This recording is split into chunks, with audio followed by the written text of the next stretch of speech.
The silent sting. The story of the whisperer pistolin, the cold. Gray winter of 1944, deep in the heart of Warsaw, a Polish resistance fighter waited in the shadows. The streets were empty, except for the occasional sound of boots crunching on the snow. He moved swiftly, almost like a ghost. His target was close. He could hear the soldiers' heavy footsteps echoing against the walls of the narrow street. The German officer walked past, oblivious to the figure in the shadows. One shot rang out a whisper that never reached the soldier's ears. In an instant, the officer crumpled to the ground. His life snuffed out without a sound, and the resistance fighter was already slipping back into the night. The weapon that killed him hidden within his coat. The gun that executed the officer was anything but a typical firearm. In fact, it didn't look like a weapon at all. It appeared to be a mere piece of scrap metal, a short, stubby barrel with no adornments or design to speak of. It was, by all accounts, an eyesore. But it was also one of the most effective covert tools of the war. The Whisperer, pistol known for its silence, was never designed to win battles or skirmishes. It wasn't meant for open combat. It was meant for a different kind of war. One fought in the hidden corners of occupied cities, in alleyways, and behind enemy lines. It was built for one purpose: to eliminate targets, without ever giving away its presence. The need for silence. The year is 1942. The war is in full swing.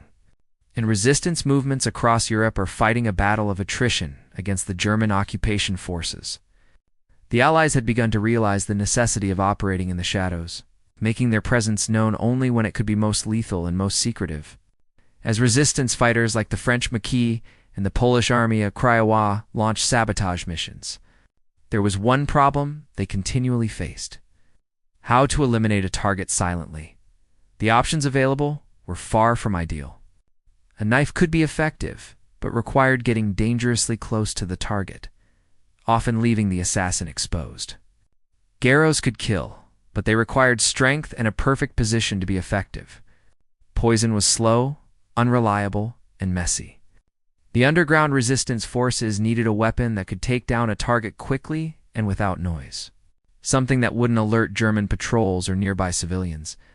By 1942, the British Special Operations Executive SO had been tasked with aiding the resistance efforts across Europe, and they realized the need for a new kind of firearm, one that could operate in the covert world of espionage and assassination. Standard firearms, even suppressed weapons, were simply too loud. The suppressed Sten gun, famous for its use in urban sabotage, could only reduce the noise to around 130 decibels, equivalent to a jackhammer. The typical pistol suppressors of the time brought noise levels down to roughly 120 decibels, still loud enough to be heard from streets away. What the resistance needed was something completely different.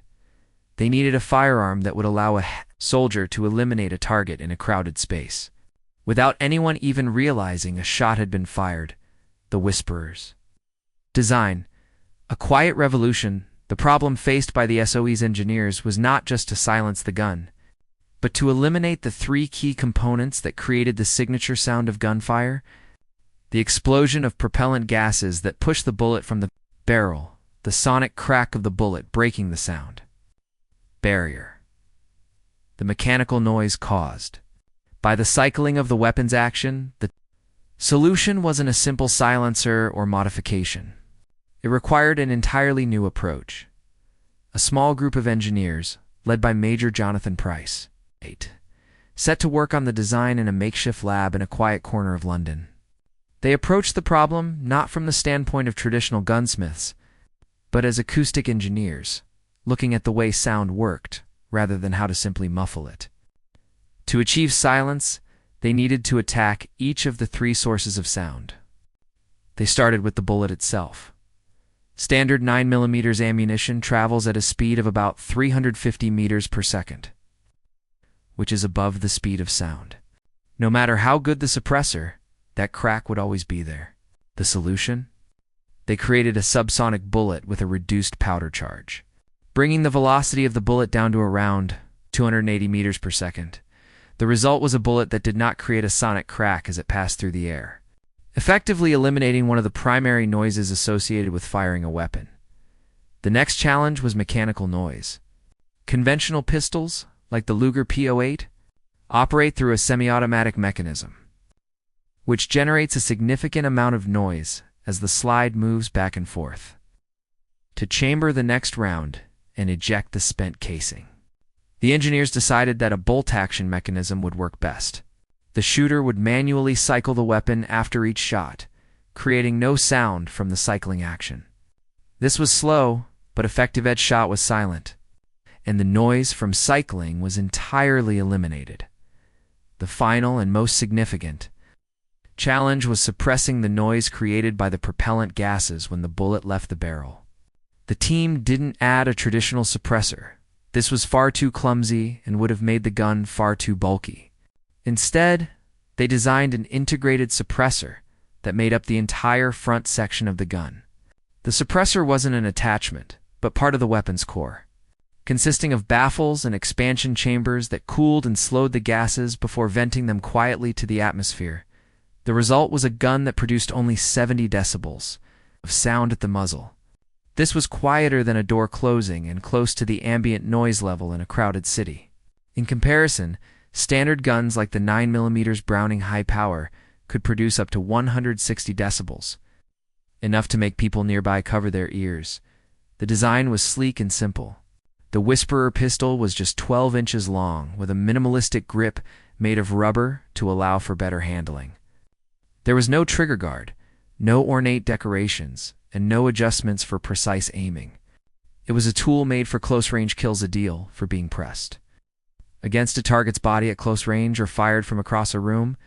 Its effective range was about 25 meters, though its optimal performance was at much shorter distances, field testing, and impact.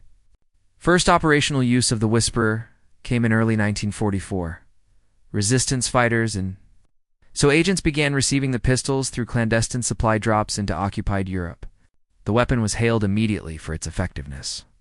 In the war-torn streets of Warsaw, resistance fighters used the Whisperer to eliminate key Nazi officials without alerting the surrounding neighborhood. One documented incident describes a Polish agent eliminating a German officer in a crowded cafe. The assassin walked out among a crowd of people, none the wiser. The body was discovered only after the agent had vanished, and no one had heard the gunshot. The same weapon was used in Prague, where agents used it to eliminate collaborators working with the Gestapo.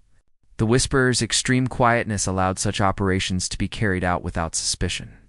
Even during the day in France, the Maquis employed the Whisperer during executive actions, killing German officers who had committed atrocities against civilians.